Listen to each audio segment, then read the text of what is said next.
to mga ka-viewers, nangabri na diri o. Katong kilid good sa may anil, di ba kasiradaan to sin.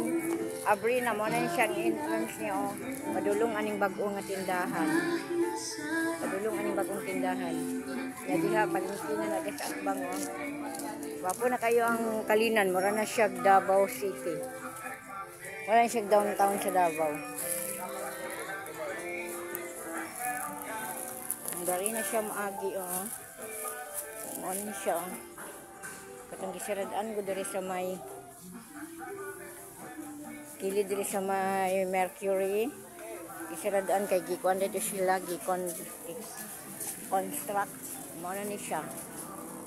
Muna ni siya ang bagong tindahan karon o. Ano sila? Ano siya o. Diha ang may Mercury, tapos diha o.